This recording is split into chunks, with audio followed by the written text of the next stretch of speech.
before everybody joins me over here. I got to move my screen around because I can't see a thing. One moment, please. My mouse is in like a really awkward spot. So hello, YouTubers.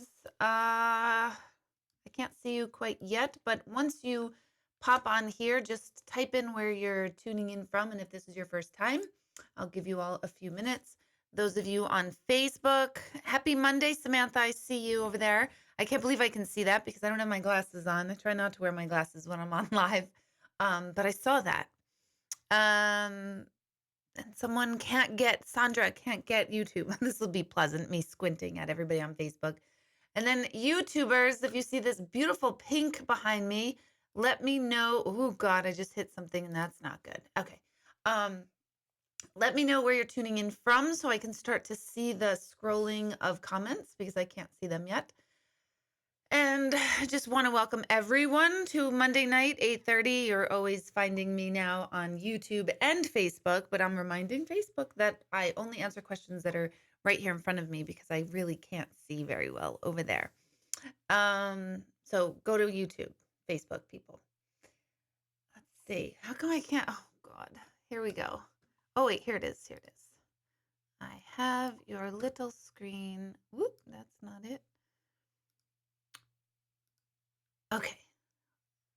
Hello. Okay. Hello, Kelly. Hello, Shelly. It's like freaking Dr. Seuss hour all of a sudden. Hello, Grace. Hello, Rita, Marissa, Kathy. Hello, Greg. It never gets old. Hello, Bobby K. We miss you too. I saw that you all had a great time this weekend. I love that everybody from ETA got together. So hello, Deb. Hello. I'm probably going to say this improperly. Veloce Motorsports from Pittsfield, Massachusetts. Hello. Missy, Saratoga, and Deb. Annie from Colorado. Simone, Dana. Keep telling me where you're coming from. New Milford, New Jersey. Very cool. I love to see everyone, where everyone's tuning in. Hey, Dorothy, how are you? So last week, how many of you tuned in last week? I was a little verklempt. That's what I was last week. But this week I'm still verklempt, but I'm better because it's Monday and I had a fairly long time off, sort of. Not really, but sort of. I finally reposted where all my events coming up are because somebody was asking like what happened, what are your events? So last year I did holiday personalized intuitive book signings, and this is when you send me the name of the person that you want a personalized book to or for yourself. Give me their first and middle name only, and I write just a free flowing intuitive message, whatever comes to me in that moment as I focus in on your name. I write that on the cover of or the inside cover of your book. So those will be available. I only do a certain amount of those because they take a really long time to do, believe it or not. So those are coming up soon. We'll be announcing them. If you're on my mailing list at deborahhanlon.com, you'll be the first to be notified. And I usually just release 25 at a time. And that'll depend, how many times I release 25 will depend on how long the prior 25 takes me and what the week is coming up with. So all of that is coming up because I know we're all starting to think of the holidays. Some of you are excited about it. Some of you are not. This year, it's the first year I'm actually in the Christmas mood. Like I'm not like putting up my tree. I don't do that until after Thanksgiving, but I don't know. I just like decorating for Christmas. So that's exciting.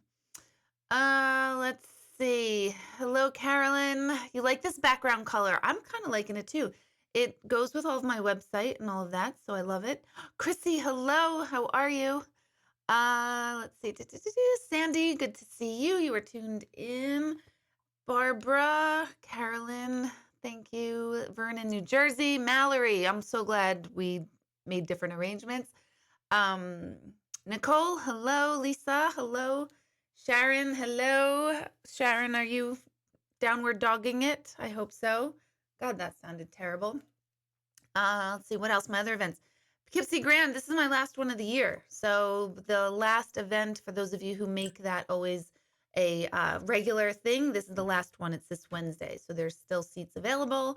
And you can call 790-1775. I cannot believe I ever remember that, but I do because of the commercial that I had to speak onto the radio on Q92. And I normally don't listen to any radio. I have my phone on either a podcast or usually meditation music in the car or rap, one or the other. The other day I was listening to Q92 and I hear, "Hi, this is Intuitive Medium Deborah Hanlon," and I wanted to die. I was like, "Shut her up, get that commercial off. I can't stand her voice." So I was like, "Wow, I can't believe anyone has like still actually comes to the gallery with that voice." So I thought that was quite hilarious. Ooh, Toronto, Canada. Hello, Martha. That's exciting for me. My family, my grandmother's from not Toronto, more Nova Scotia, but we are part Canadian, actually. Let's see. So everybody's tuning in from all over. I love this. Oh, my son from the Bronx. Hello, Jack. Hey, Sue. North Carolina is tuning in. Jamie, hello. Nancy, hello.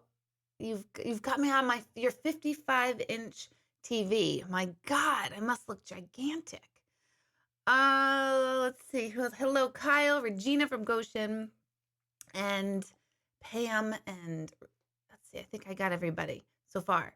So let me know where you're tuning in from. I love that. Share this with your friends and family because I love that too. Let's see what else. Meditation is back Sunday night, 7 p.m. That's at my center. I also do it virtually. So those of you who are not in the area, like Toronto, Canada, and Colorado, and Mesa, Arizona is tuning in, and Albany is tuning in. You also can attend meditation virtually. So you have to sign up for it in advance because we closed down the ability to sign up for that Sunday afternoon around I think Michelle closed it around 3. So if you want to, go to my website, deborahhanlon.com, click on calendar, click on Sunday. You'll see meditation and you'll see all the instructions on how to join me virtually, which is always a challenge. I am technologically challenged. So virtual meditation is a pain in my ass, actually, but it's all good. I get to then connect with all of you so far. Oh, Annie says I look great. And then right underneath Annie's comment is Cynthia Franz saying, Cindy cut my hair today and she insisted on cutting bangs. See, it took me over 2 years to grow all of my hair all one length, and I have incredibly long hair finally. Well, incredibly long for me.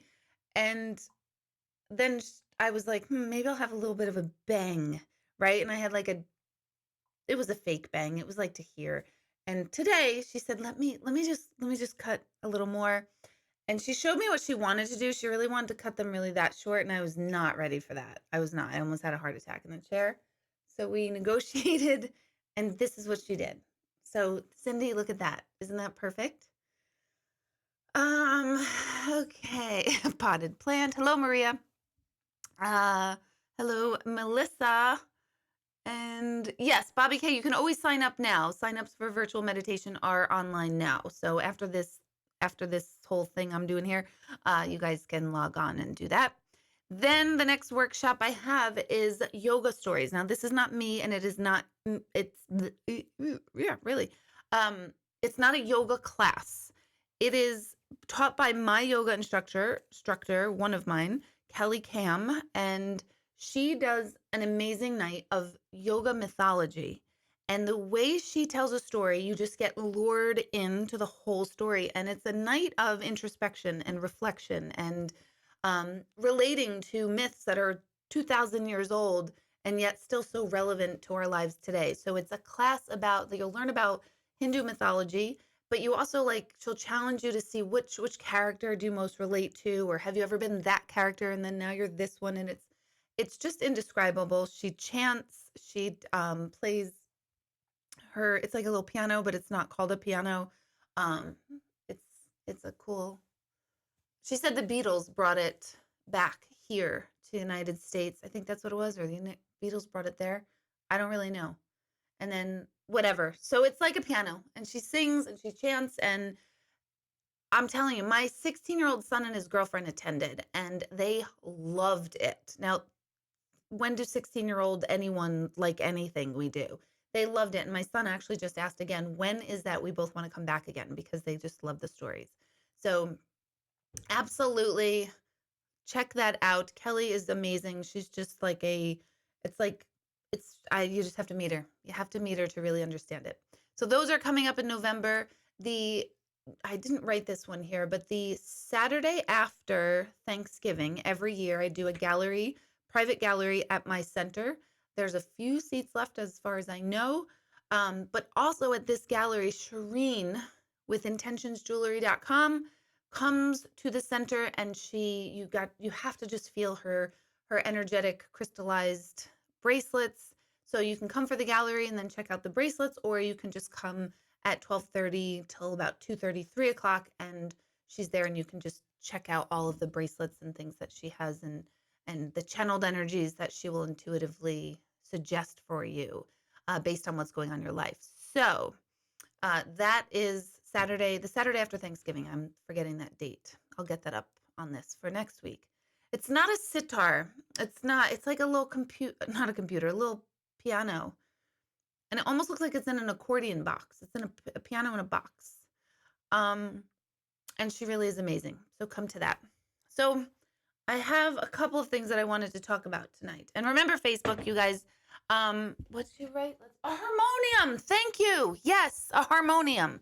That's what it's called. See, I'm glad I checked out over here. Those of you on Facebook, you have an ugly green screen behind me. It works. It's fine. But that green screen is creating the image that I have on behind me on YouTube. So you might want to jump over here. So, a lot of you are coming to that. Good. Oh, you enjoyed Cahoes. I love that gallery. I love that venue. Chrissy is on here tonight. I just love the energy of that place. So Cahoes, and then the following night I did a gallery at Club Helsinki in Hudson, which was just another great vibe place. If you know of a theater or location where I can come and do a gallery, write to my office, info@beingknowingdoing.com. So info, which is like information, info@beingknowingdoing.com. And we will talk to you about that. So I had a book club last night, my first book club, even though the book has been out for over a year. This is the first time I actually made the time. I actually have more time now, but I made the time for a book club at the Bark and Goose in Newburgh. So I have many thanks to them, and you have to check that out if you have not been. It's a very, very great concept place. It's a bar, restaurant, and bookstore all in one. And we had an opportunity for people to engage with me and talk with me about certain aspects of the book that they weren't quite clear on, or things that blew their mind, or things that they just loved and resonated. It was great for me. But I need to do more of that. So for those of you who have read my book already, please start sending me questions about it, because it's been a while since I've even read it myself. So because of the book club, I did thumb through certain chapters. And tonight I came across this, and I feel like, especially with the new year coming, the holidays coming, and what I'm about to read is relevant all year round, and it's not about mediumship. It's about holding a vision. And I don't mean like visions of like Sugar Plum's vision. I mean vision of goals, of what you want in life. And I think as we get older, we start to get a little jaded as far as even trying to hold a vision or have a vision, because life sets in, and that sets in for all of us. And we all start to get like, it's not worth it. Screw it. I've lived this way this long, and this is the only way my life is going to go. And we start to kind of lose momentum. And when I read this tonight, it just hit me all over again. Of course, I wrote this how long ago, and then I just must have needed to read this tonight. And because I needed to read it, I figured someone out there definitely needs to hear this. So this is on page 84 of my book. I'm going to totally need my glasses for this. One moment, please. I try. One of these days I'm getting LASIX. I'm totally getting LASIX. If there's a Lasix place out there that would like to sponsor me when I could talk all about how great Lasix is, that would be even better. So contact me. But here we go. Oh, God. Wow. That's, whew. Hi. Okay. So page 84 in my book, oops, The Presence of Proof.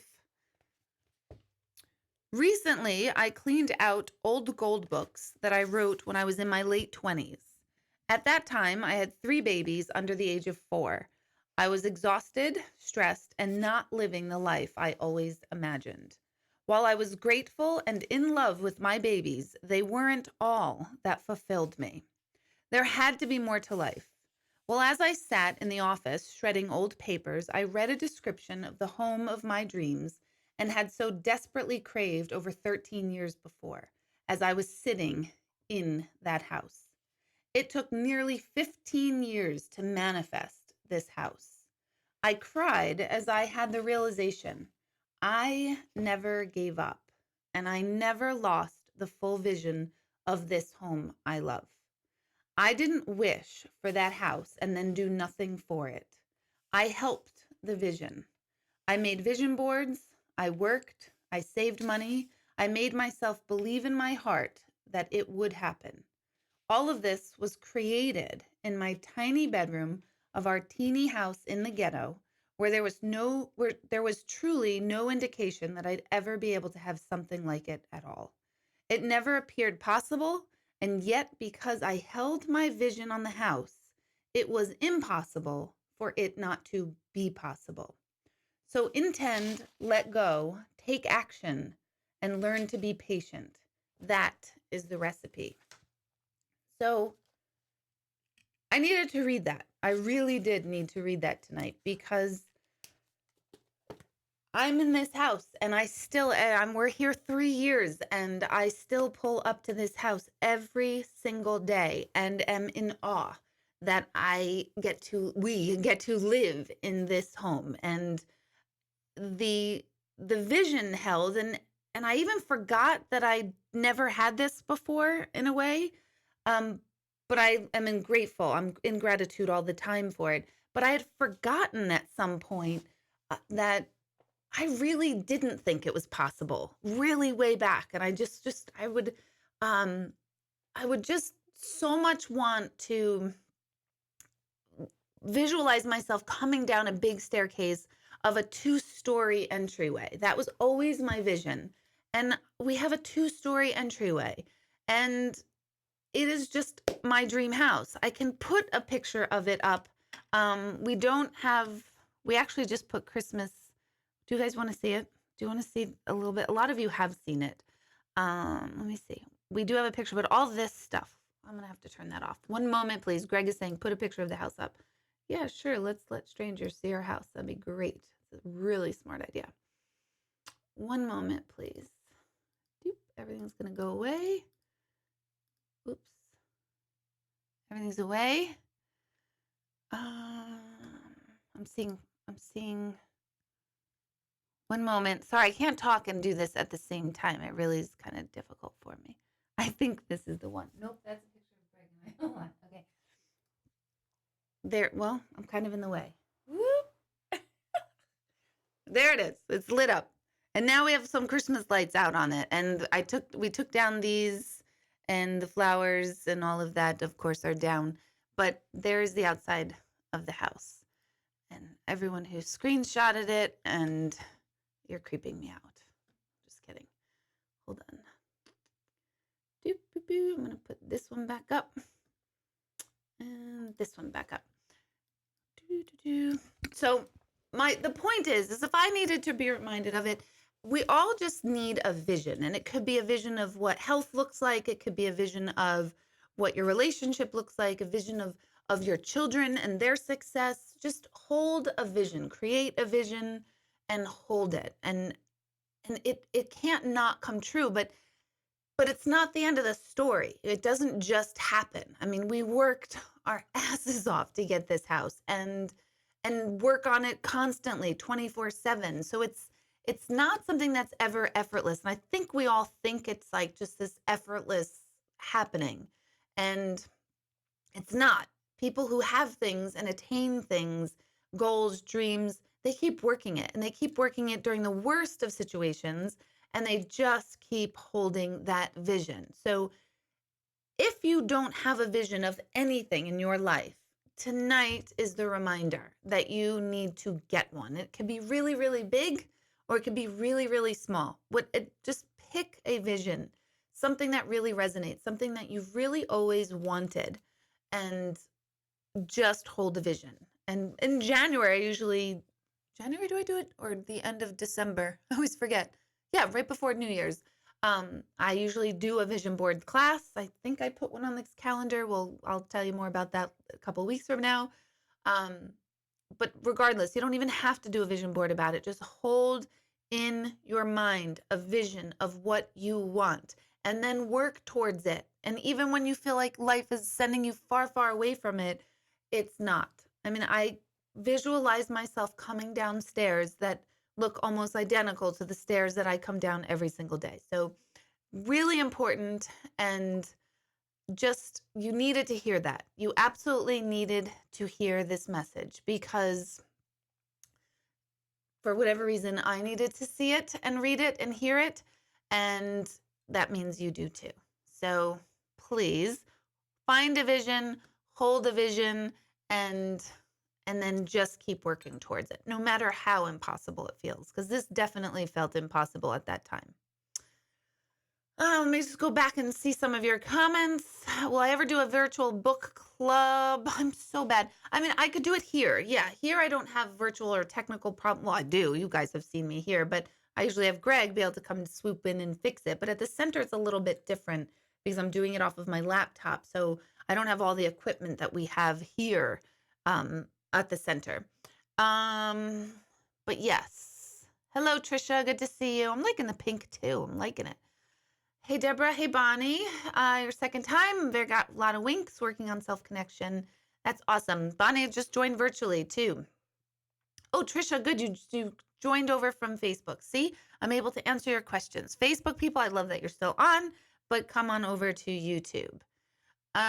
You need a part 2 of a book. Yes, I know. It only took me 7 years to write this one. So in about 8 more, I'll have another one.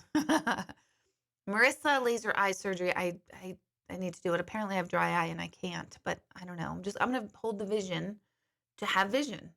I'm going to have 20/20 vision in 2020. Huh. I got that from Oprah. That's her new thing. Kelly, I remember your whole process with your house too, so it's amazing. Grace, thank you. Okay, let's see. You envisioned yourself very rich with a sugar daddy with one foot in the grave and a weak heart. Oh my God, James. I was actually reading that with seriousness. Yeah, but keep the vision, James. Keep the vision. Find yourself like Anna Nicole Smith did. That was beautiful what happened for her. My God, isn't that terrible? But hold the vision, my love. Hold the vision. Susan, yes, it is. You can have many visions. I had a lot of visions. At that time, I was in a marriage I didn't really care for, and I kept visualizing a relationship that I liked. And, I'll let you know when I have that one too, guys. I'm just kidding, Greg. Be quiet. Thank you, Deb. Let's see. An online vision board class. Maybe that could happen. No, Trisha, I'm totally not ignoring you. Hey, Nikki, hello. Online vision board. I think I've done one with Laura Daniels online. Okay, so now let's start with some of your questions. Now, your questions, I'm just reminding you, these are not like personal intuitive questions. I don't answer those in this forum most of the time.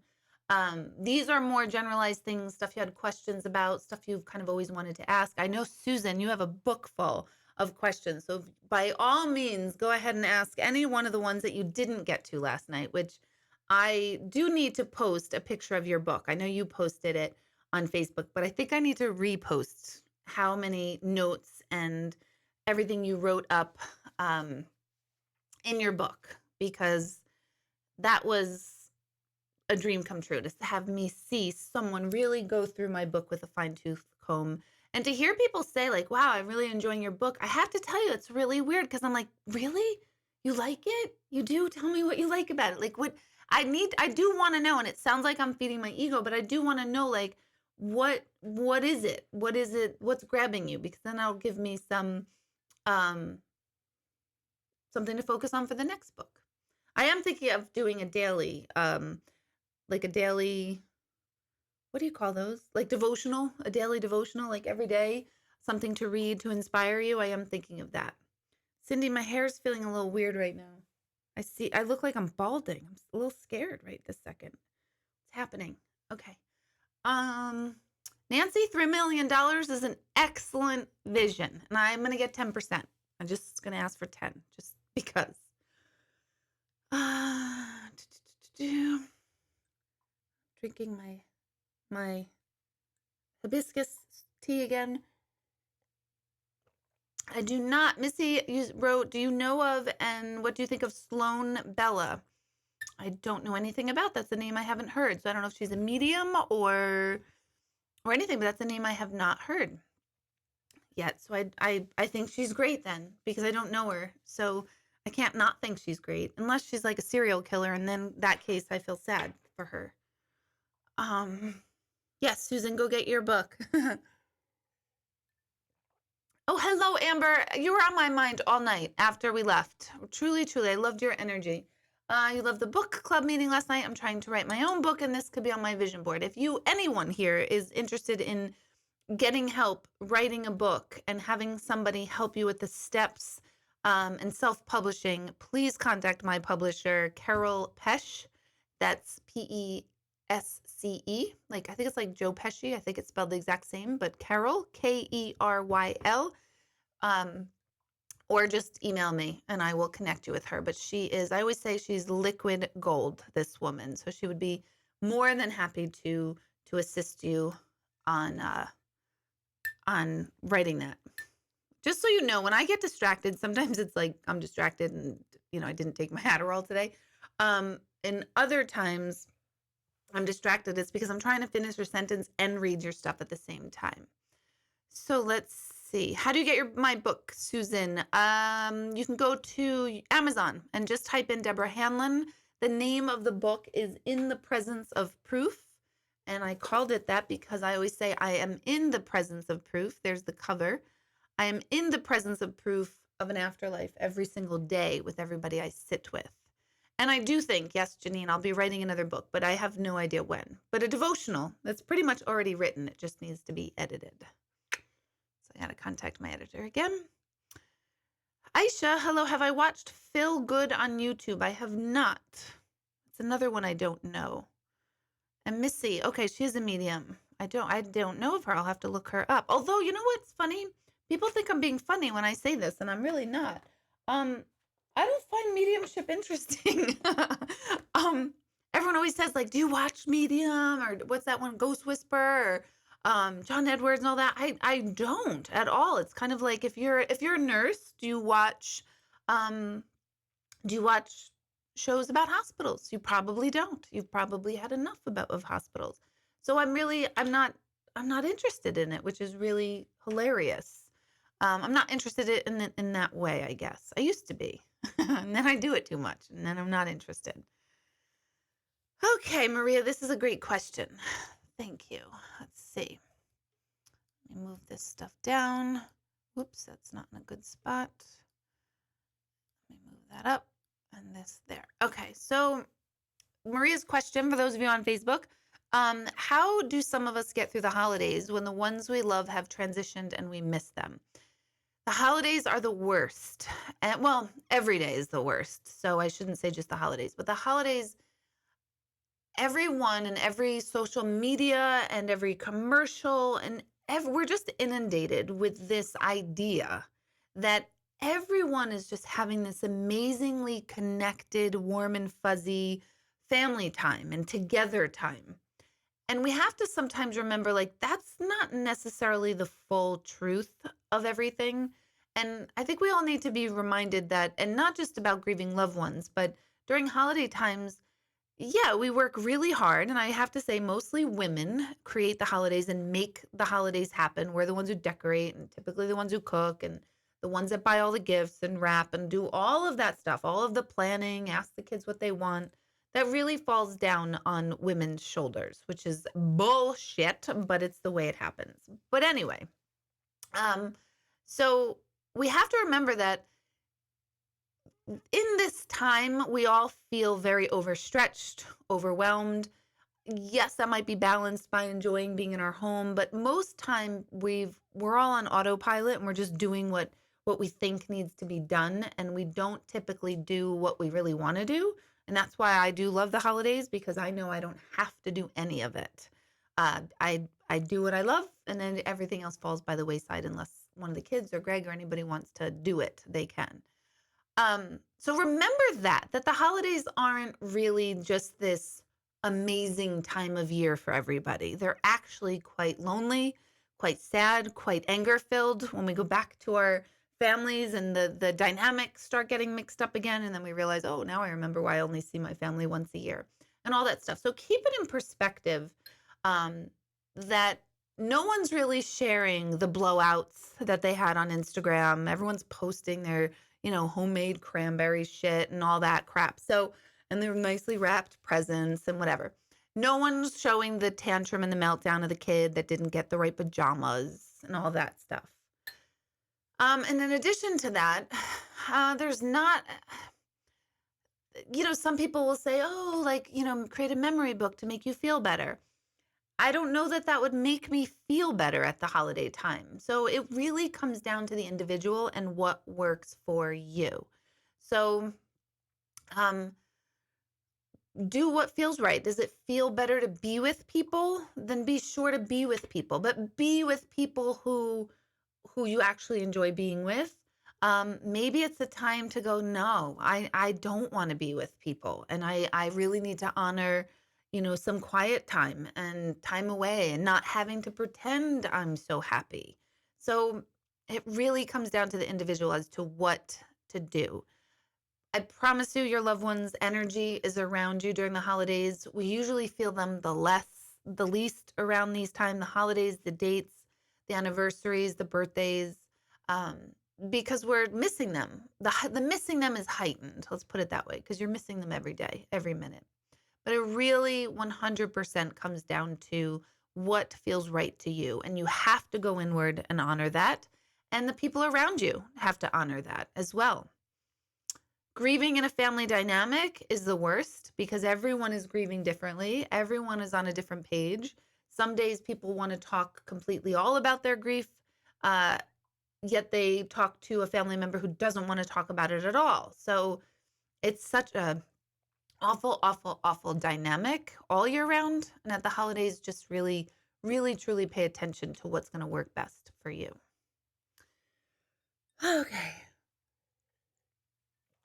Oh, yes.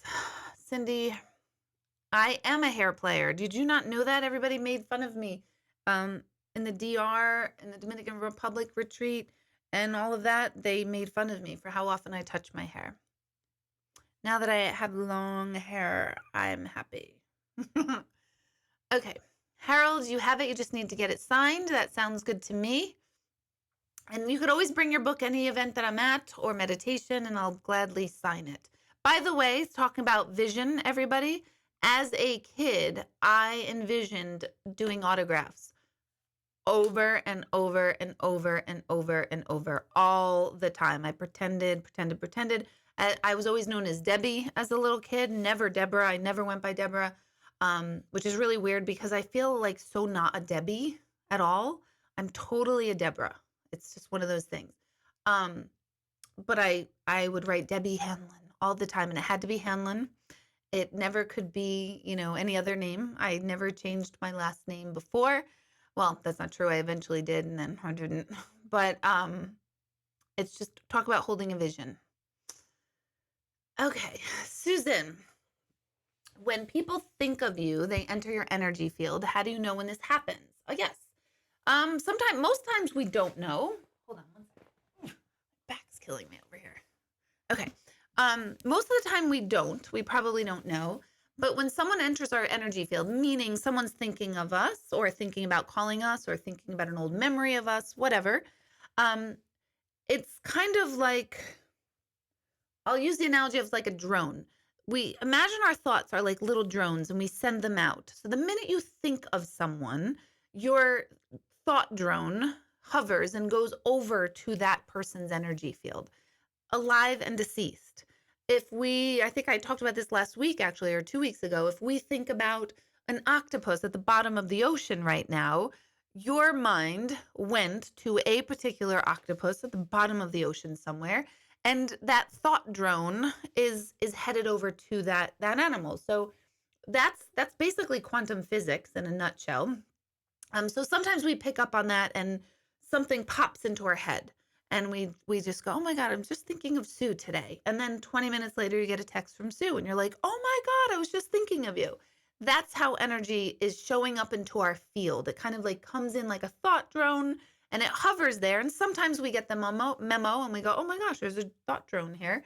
Um, and other times, most times we don't know, or we don't get the validation because sometimes we can think of someone but we don't do anything about it. We don't send a text or a letter or a phone call, or we don't share, we don't message them on Facebook like, "Hey, you're on my mind today." We don't do it every single time we have that thought. So maybe it's happening more, but we're just not getting validated because we're not doing the next step in making sure the person knows.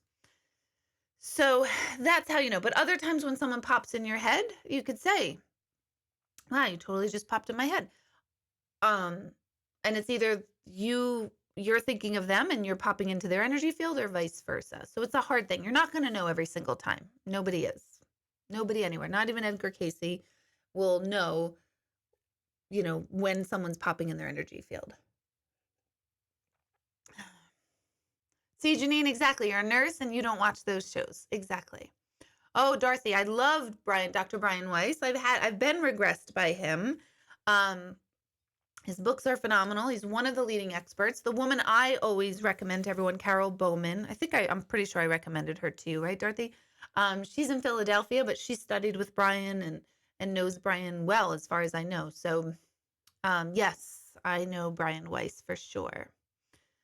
I'll have to look that one up, Aisha. Phil Good. I have not heard about him.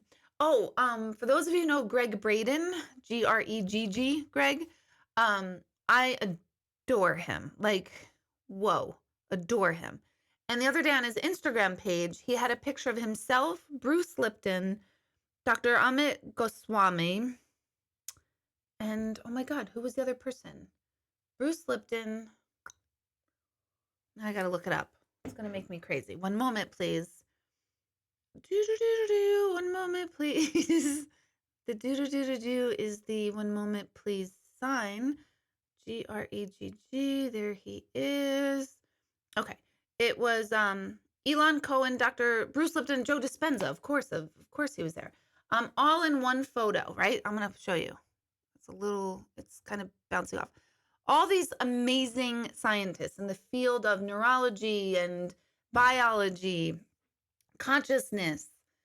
And I wrote, "Oh my God, now that was a room full of geniuses." And Greg Braden liked my comment.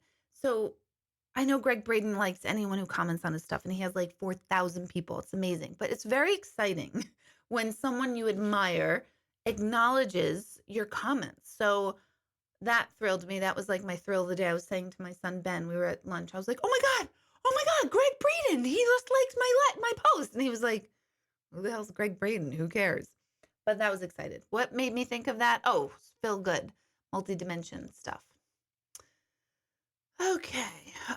Susan, okay, you have a follow-up question. Does it impact you with people reading your book? And when they read it, do they enter your energy field? Oh, God.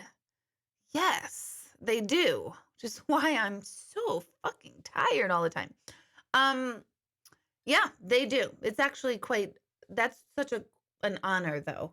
But again, like we were kind of talking last night about expansion.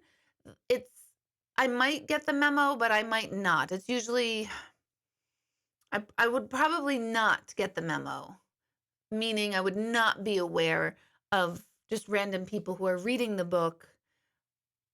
I don't know. I probably would have stray thoughts and maybe I am connecting with someone, but since I don't know them, that I'm not knowing that I'm connecting with them. So that's a hard one to answer. But yes, they are showing up in my energy field. which I think it's so hard. Like, imagine celebrities who have Ellen DeGeneres has what, 65 million followers or something? I mean, 65 million people in her energy field keep growing her energy field. So, how cool is that? I mean, it's cool and it could be a double-edged sword too. Don't say any word about me touching my hair, Cindy and James. I'm ignoring your comments. Ah, Bobby K, your husband does all the rapping. Well, I'm going to send him some stuff to do for me. Um, Deb's hair holds a lot of energy. She's very aware. She's drunk with power with it. Let it grow. Yes, exactly. There was a study done with Native Americans, and they found that Native Americans were very good at what's called remote viewing. And what remote viewing is you can um, take a person who's in tune and they can describe like enemy lines, say like they want to say, okay, well, many of times when I'm going into your homes in a reading, and I'll say like, I don't know, the door's over here and then there's a broken window here, I'm remotely viewing the home in those moments. And they found that Native Americans were quite good at this skill. So either it was the Army intelligence or the CIA or some division of our military knew this and said, "Oh my gosh, we can use these people, these men mostly, um, to help us with to find out the survey of the land for enemy lines."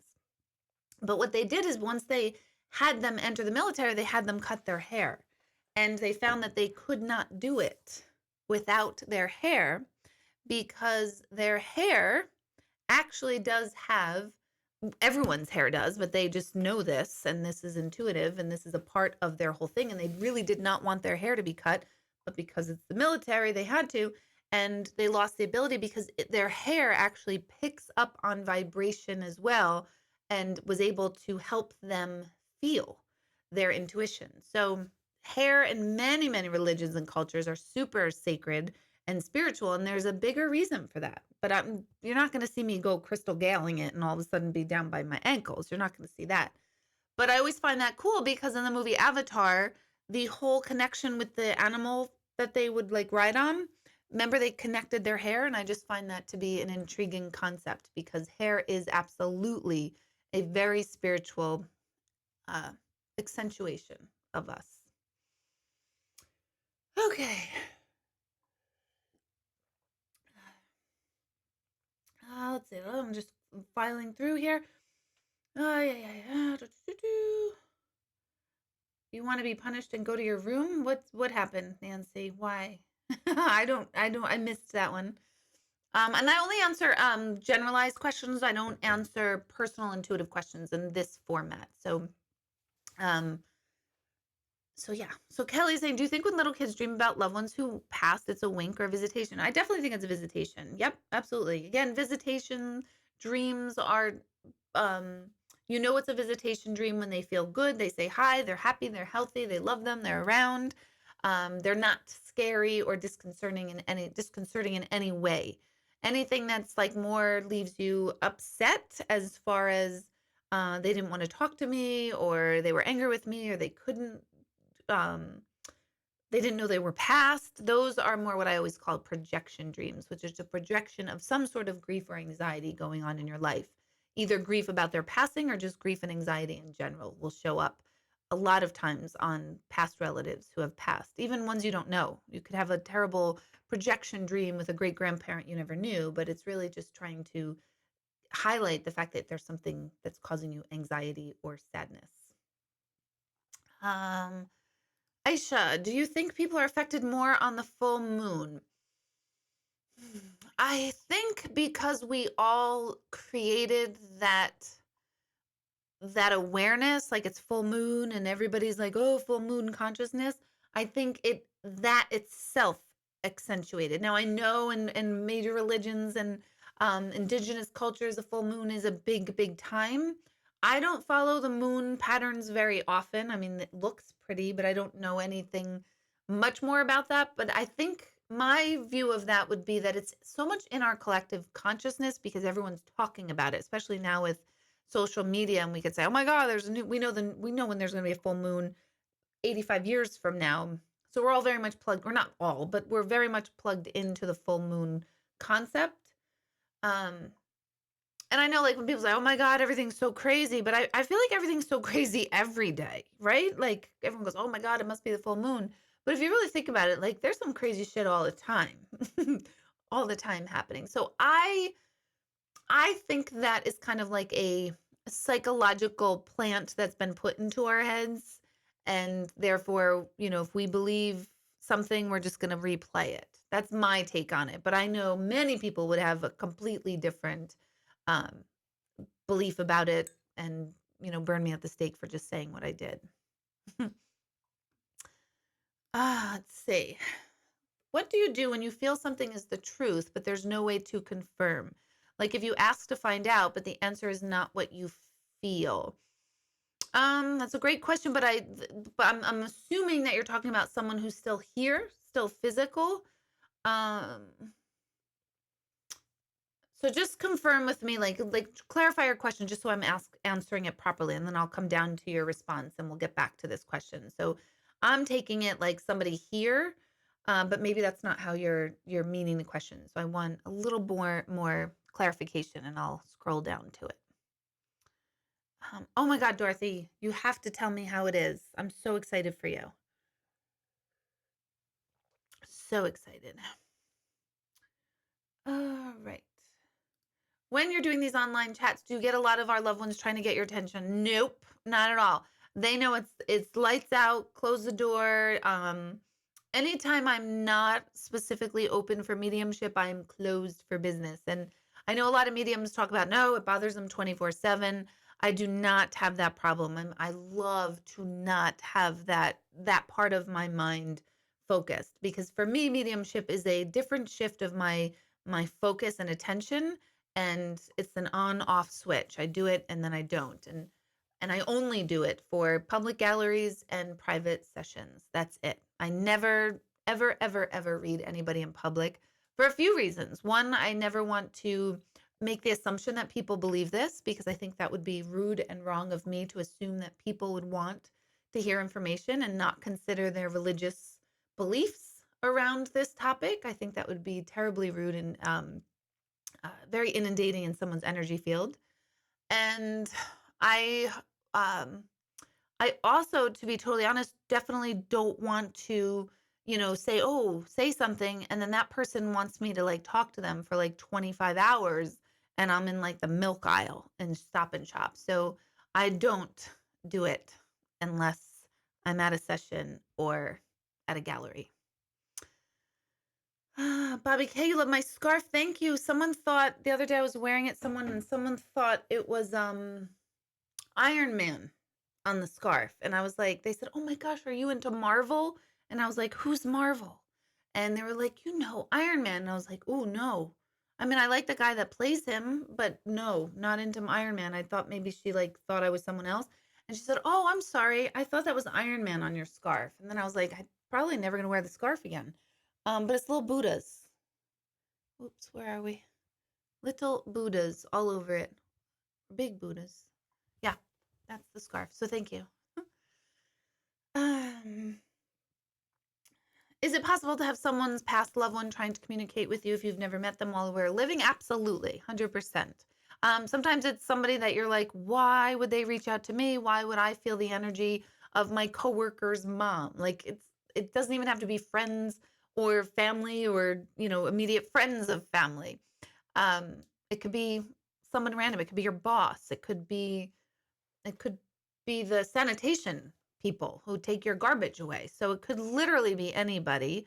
But I'm on the side of being very, very respectful and mindful before you go and tell someone a message, to find out if they're open and interested in it, and or if they're terrified of it or have a religious belief around it where it's really, really, really bad. And I tell a story in my book about the early years of me doing readings and how it can go astray quite fast.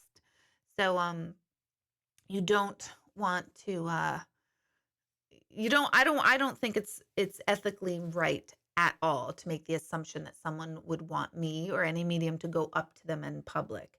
I liken it like when someone comes up to me in the mall and they're trying to get me to come to their Bible studies. Like, I hate that. I don't enjoy that at all. I find that to be rude. So I feel it's the same thing.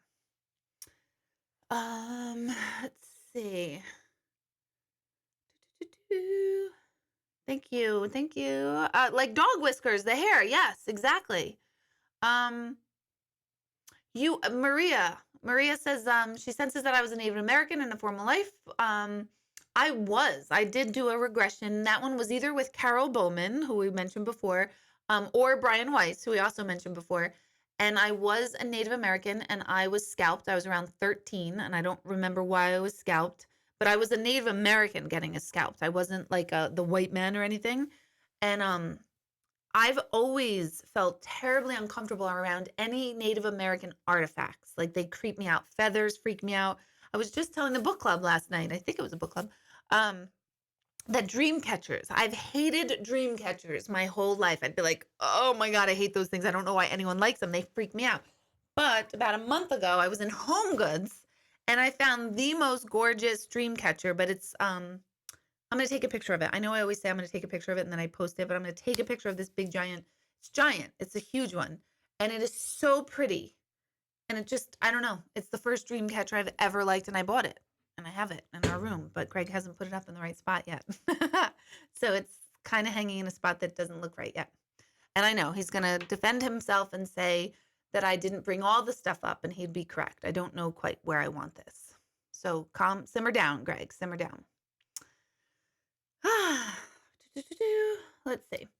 Bonnie, if an energy has reincarnated as a higher self, does it still exist as an energy outside of this? Does it still connect with loved ones as a higher self? Yes. So in my book, I talk about the difference between a higher self and a human self. And in the book, I call it capital HS for higher self and lowercase hs for human self. And yes, once we reincarnate, we're still able to connect with loved ones here.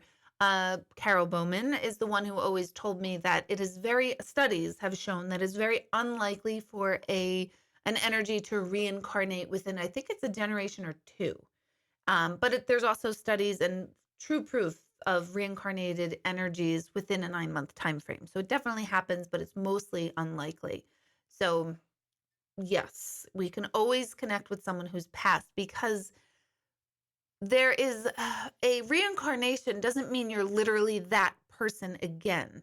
There's an aspect or a sliver of that person that you're pulling through in this lifetime again. So if I was Abraham Lincoln in a lifetime, and I know one of you were like thinking of Abraham Lincoln right now, if I was Abraham Lincoln in one lifetime and I'm here today, I could still have been Abraham Lincoln, but I'm Deborah today. And maybe I just adopted the height of Lincoln this time.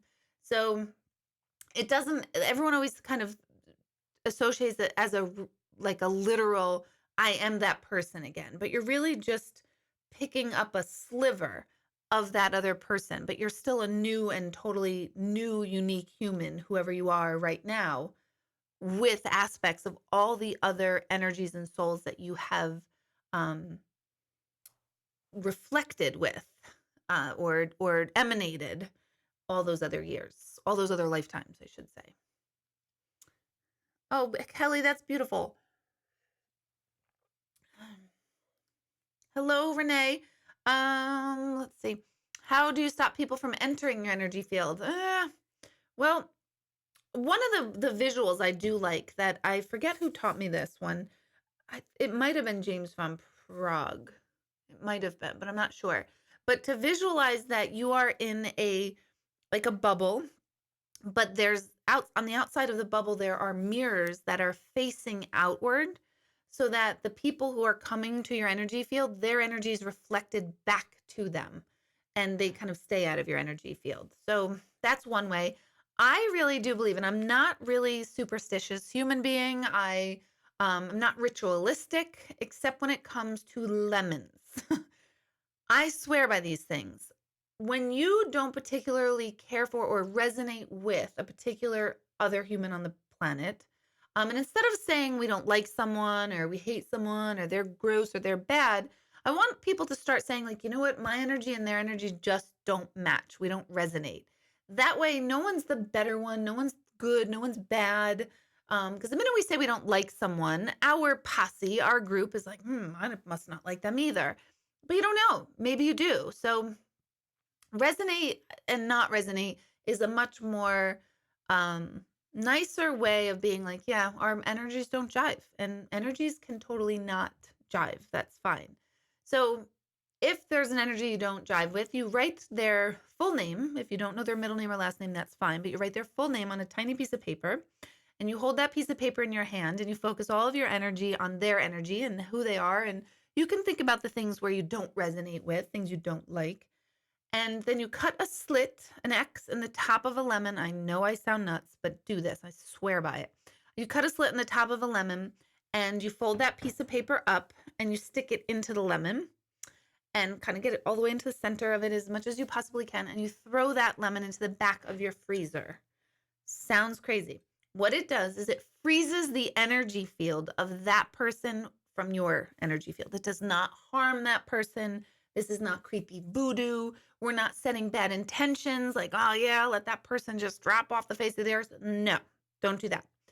Just say, okay, this is the person. These are the reasons why I don't like them. This is what I'd wish. I'd like for their energy to stay over there. I'd like it not to bother my energy. It could be a coworker that you will see again, but you could say, I'd like the energy around us to freeze and not be in this dynamic. That's the point. Anytime you set a negative intention towards someone, that comes bouncing back to you, and trust me, I've learned that the hard way. So you put it in the freezer and you just leave it there. You just leave it and watch what happens. It could happen immediately or it could happen over time. The energy just dissipates between the two energies. You could do it for 15. You could have 15 lemons in the back of your freezer. Try it. I swear by it. I bet you if I go up into my freezer right now, there'll be lemons in the back of it. And this is why. And eventually, like if you go into your freezer and it's like 3 years later and you're like, oh my God, what do I do? You could throw them out. You could throw them out, put it outside, whatever you want to do. Send it back to nature, recycle it in some way, send it to deer. I don't know, do deer eat lemons? Probably not. But anyway, and it still holds the same intention of freezing it. So let it be there for a while. I swear by it. In fact, I haven't done that, and I need to do that as soon as I get out of here. And I want feedback on that. If those of you who do that, I want your validation stories, your feedback on it. I remember when I lived in that tiny house I explained before, and it was very much in the very heart and just not a really good neighborhood. We would hear gunshots outside our house. There was people threw like hammers at cars at the end of our street in a gang fight. I mean, it was a really bad neighborhood. And one of my neighbors, I just did not like his energy. He was a kid. I mean, he was 10 years old when I moved there. And when I did this lemon, he was probably 14. I just didn't like his energy. And I did the lemon thing with this kid's energy. And he would always show up on my front porch and like just hang out. And oh, it would make me crazy. I know he's a little kid, but I just did not like this energy. Didn't resonate with me. And I put this thing on lemon. I never saw him on the porch again. Never. Oh my God, it scared the hell out of me. That's my timer. So I swear by this. So I want your validation stories on that. Okay.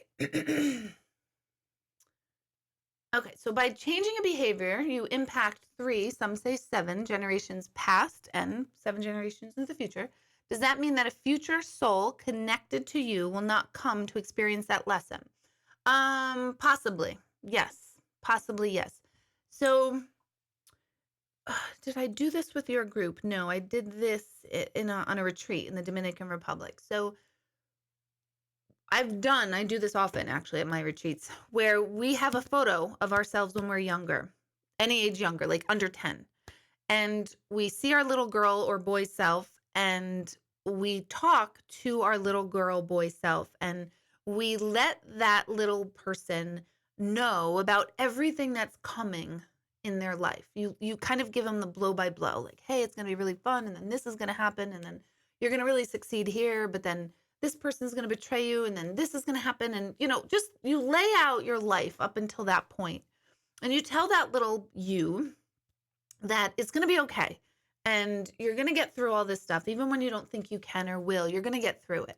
And the minute we do that exercise, say we did it tonight, 11/11, which is a cool night. And we do that and we talk to our 8-year-old self. That 8-year-old self is picking up on the energy we're sending back into the past, but they're picking it up. We are picking it up in the time around 8 years old or whatever age you talk to them. And they know, unconsciously, they know, like, okay, all this stuff is going to happen. And we start preparing ourselves. And the healing is starting already to that 8-year-old self because we're telling them, we're warning them. So you can heal the past. And by healing the past, we heal the future. We heal the now. But sometimes, um, sometimes no. Sometimes the future soul connected to you will need to experience the lesson, but maybe in a different way. Maybe you will be the person or the energy, the soul that has to be a part of that lesson, positively or negatively. So then you would say, like, well, what's the point then? Why do we do it? That's kind of a good point. Why do we do it? Maybe we should just stay present, and this moment is the only one that matters. And if we had a brain that wiped out everything that came before this moment, we would actually be better off. And I know one of you tuning in tonight has had this trauma to their brain where a lot of the past is erased, and that's not feeling good. But if we can train ourselves to be in the present and then work towards a future, forgetting what's already happened, we'd all be better off. We would all be better off. Okay.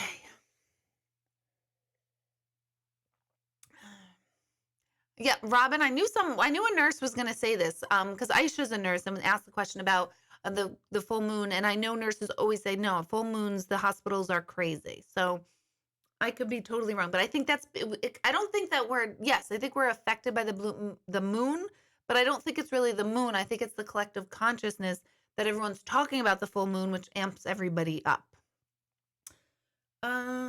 Let's see. Remind me again why in a crowded room one person's energy is drawing you to them when you don't even know them. Because you're a stalker, James, and you're creeping people out. Stop it. We've had this discussion before.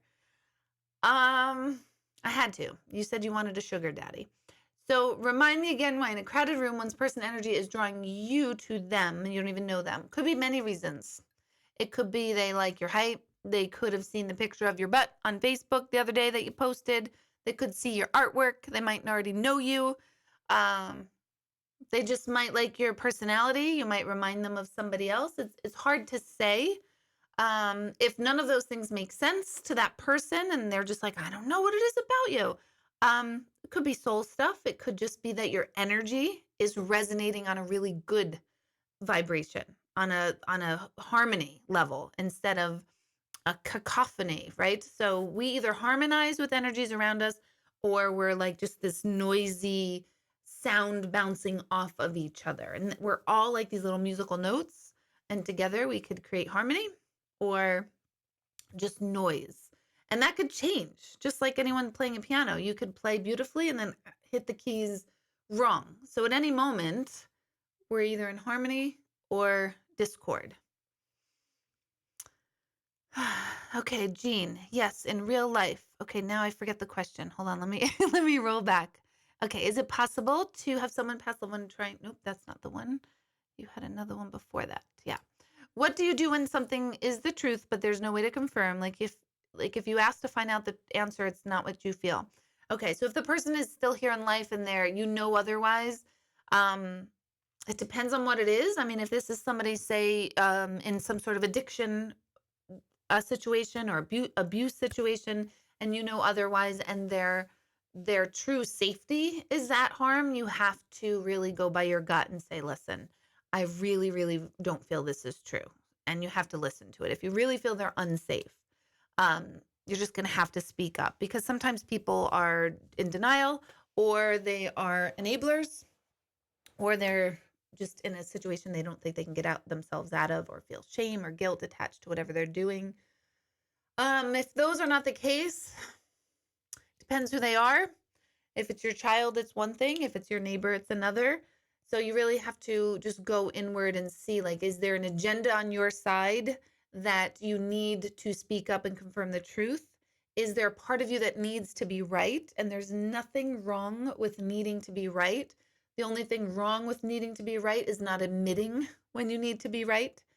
So you really this it's a tricky question to answer because it really has a lot of different variables to answer. But I would always say if you're really feeling like someone's in danger, their safety or their well-being, their mental health, emotional health, physical health, you have to maybe get other people in to help you.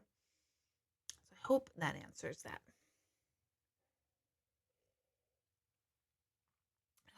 Okay.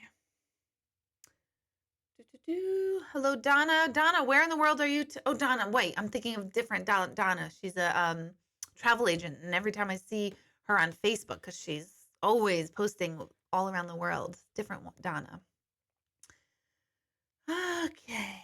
Anyone who wants to do a private reading, when you're on my mailing list, so you have to join my mailing list to be notified when. Oh, I almost spilled that.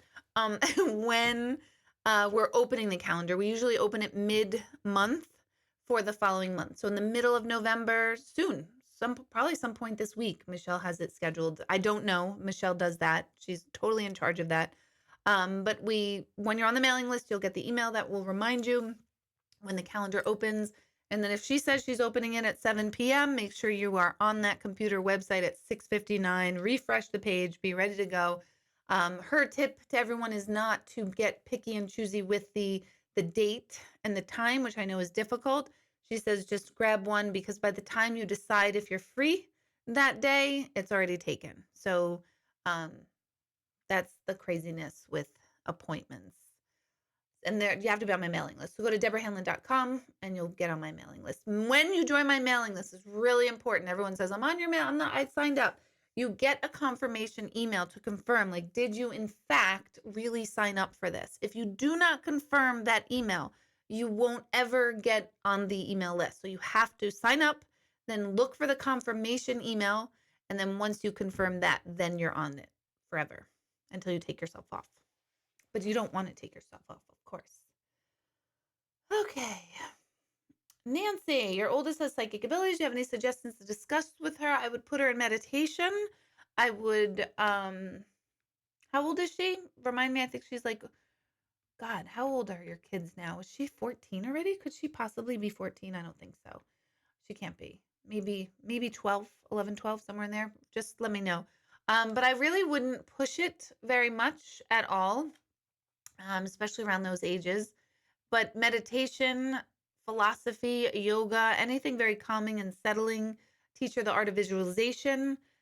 Those skills will play off into the psychic intuitive abilities later on. I always err on the side of having mentally, emotionally, physically, and spiritually healthy kids.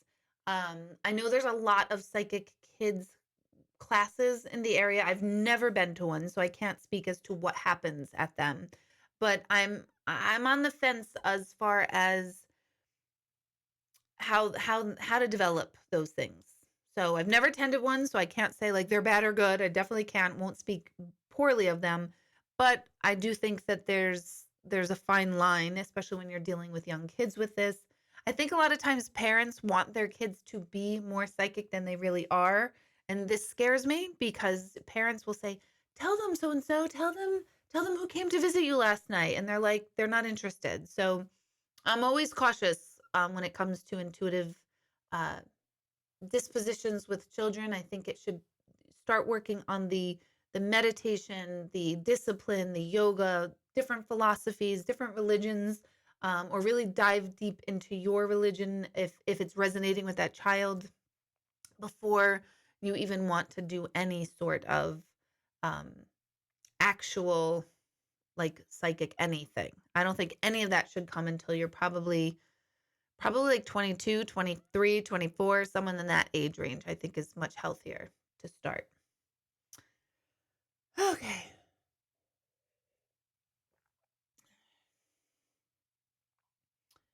Let's see. Bonnie, if Deborah made a connect for me in my religious beliefs, I can understand a trinity better. 1 + 1 + 1 is 3, but I know I view it as 1 times 1 times 1 is 1. Not quite sure, but the trinity, 1 times 1 times 1, the 1 is the 3 because Of the three, there's sacred geometry, and in sacred geometry, the triangle itself is the Trinity, but within the Trinity, there is one triangle from the Trinity. So it might be able to go either way. Let's see. Please, if you go for past life regression, to make sure that you are seeing a regressionist therapist, not a person who took a weekend class and can suddenly regress you. I'm very much against it, and I'm sorry to any hypnotist who gets really angry with me for saying that. But past life regression has a potential to open up old stuff, and you need a really well-trained therapist to do that. So I'm very adamant about this. I always say, if you can't go to Carol Bowman, ask her if she has a recommendation, or she might even have a recommendation list on her site. She's a wealth of information. She will send you to someone super qualified. So that's a big, big thing for me, because I call it a lifetime of therapy in an hour, because there's just so much intriguing stuff that can come up there. And Greg is reminding everyone to hit the like button, the thumbs up button, because that makes me look cooler in the YouTube world. So why not do that? Facebook, I'm so sorry. I haven't even looked at you guys over here. So if you guys want join and to ask a question, you can join me over here on YouTube. Okay. Ba, ba. Dream catchers, James, are meant to keep dreams in, not to keep them out. So don't hang near a window. Near your bed is okay, or where you do yoga meditation. Well, it's going to be near where I would do yoga and meditation, in between two windows in my bedroom. Oh, it's funny. Okay. Is it true our loved ones that have passed need time before they come through? No, that's not true. They can come through immediately, but sometimes every medium's different. Some mediums say don't come to see them for a whole year. Um, Other mediums like myself say you can come at any time. I do tend to notice, and have noticed over the last 18 years of doing this, that some energies are hard for me to pick up on somewhere between the 2nd and 8th week after they've passed. Now, I've done thousands of readings of someone who's passed in that time frame, but sometimes they're a little bit less less loud, and I don't have the explanation for that. I just don't know what that is. It could be my block for some reason in that time frame. And you would say, but you don't know that they've passed that soon. You're right, I don't. But it could be a block there. But I've had people who were sitting in a gallery, and I read someone, and they kept telling me, no, no, no, they're home. I just left them. And they get a phone call, and that person had passed while they're in the gallery, and they were coming through already. So that is my proof of how immediate a person can come through. I also remember years ago, I went to someone's house the night after their father passed, and he was coming through loud and clear within hours. So that's not true. They can come through. They don't need time. We need time sometimes. And I do recommend time.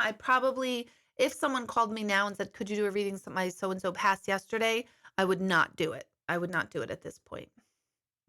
The living, I feel, needs a little bit more time. I never think mediumship should take place of the possibility of grieving. A lot of you are saying you're going to need a lot of lemons. Claudine, do I know how many past lives I've had? No, I don't know how many I've had, but I've experienced a lot. I was trying to think. I from what I can pull up in my memory, I experienced like a good 12 lifetimes through multiple regressions, but possibly way more than that. I think we've all lived thousands of lifetimes. Oh my gosh, the lemon trick is so funny. Oh my gosh, everyone's so excited about lemons. I want your feedback on the lemon thing. Hello, Tuba. Can we make limoncello? Of course, Kevin, you're saying that. Of course. Crazy Land at the hospital. Drinking limoncello doesn't count. You can drink limoncello while you're doing your lemons. That'll make it more fun. Let's see. Traditional therapy often takes us to our past to try to discern what happened then and how it affects current situations. So are you saying to leave the past in the past? To a degree, yes. We had this discussion come up last night in the book club that I don't feel that it's necessarily helpful. I do recognize that there are some instances where digging back into the past to understand the origins of behavior or reaction to something or response to something, triggered to something, could be helpful if you know where the origins are. But at the same time, I do feel like a therapy really talks too much about the past, because the more we talk about the past, the more we just keep replaying it. So to me, it's more important to identify the behaviors that are not working for you today, because maybe when you were 8, they worked for you. They were your defense and coping mechanisms, and they did work. But today, at whatever age we are and we're in therapy, that's the point of therapy, is to realize that those coping mechanisms aren't working. They've broken down for whatever reasons. Yes, we can know the origin, but what's most important is to identify the behaviors that aren't working for you anymore. And that comes in the present. And from there, you make changes. Okay, how do I need to behave differently? How do I need to view things differently? What's a different perspective? That's important. So I'm not saying not to ever go back into the past, because I do think a therapist needs to know a little bit about the past and the template. But as far as real change, I do not think that going over and over and over and over all the shit that happened in our past, how it helps, because it is in the past and it's not treatable. Now, having said that, I'm not an expert in PTSD.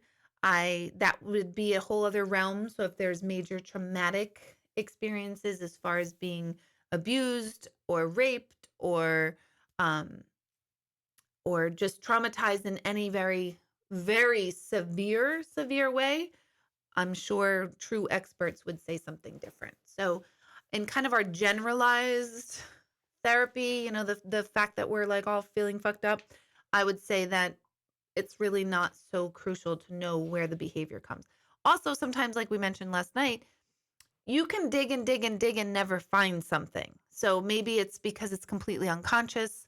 Maybe it's happened before you were like 5 and you have no memory. So if you keep digging and you could dig to China and not get anything, really what matters, identify what is no longer working for me. Do I need to change this behavior? Then move forward. That's my opinion. Okay. So yeah, 12 years old, Nancy, I would say stick with meditation, yoga, anything disciplined, anything with focused attention, the karates, martial arts, I mean, in any form. That would be what would happen. Okay, Cindy, good night. Good night. Good night. Everyone's saying good night. Let's see. Shelly, I told you about the lemon thing years ago. You did it and you haven't seen the person since. Now, if I do it for someone I want to be around, will that improve our energy together? No, don't do that. You probably should plant seeds and put the intention in the seeds if you want their relationship better. So what would do that? Truly do the opposite. So put someone's name on a piece of paper, hold it, set the intention, recognize this person's a human on the planet. I know exactly what you're talking about. Recognize this person's a person on the planet. They do things their way. You might have a different view. You want to love them and embrace them. And then you could either I would put it under a plant, a healthy plant that's growing. You could put it under a candle, because a candle is burning and is motion. Where else would you put under? I'm seeing a glass of water, like put it under a glass of water, not in a glass of water. I don't know why. I'm just seeing that as I'm talking. So I'm going to tell you what I'm seeing. You could put it in an intention. I have a beautiful intention jar at the center and in my bedroom. And in there, you're supposed to write like nice intentions for yourself, for others. And you hold it they call it a wish jar, no, intentions jar. And you could create an intentions jar, especially you, Shelly. You could do that. I'll take a picture of my intentions jar and my dream catcher, and I'm going to post them to social media after this. No, do not put it in the oven. Do not put it in the oven. Okay. Let's see. Aisha, I have not heard of that name either. I've been so out of the loop of reading or anyone other than like I said, Bruce Lipton and Greg Braden and Amit Goswami and Joe Dispenza, all of them. So I'm going to close this out tonight. Let's just take a nice deep breath together. I want to thank you all for joining and staying tuned in. Don't forget to hit the thumbs up. That always helps. Facebook, start to learn how to come onto YouTube so you can interact with me one-on-one. And it's Monday night, so we've got a full week ahead of us. And I just want you to take a nice deep breath in through your nose and take a really nice, good, strong exhale. And again, breathe in through your nose. Hold that breath at the top. And when you exhale, really force that air out, even sigh or make a noise.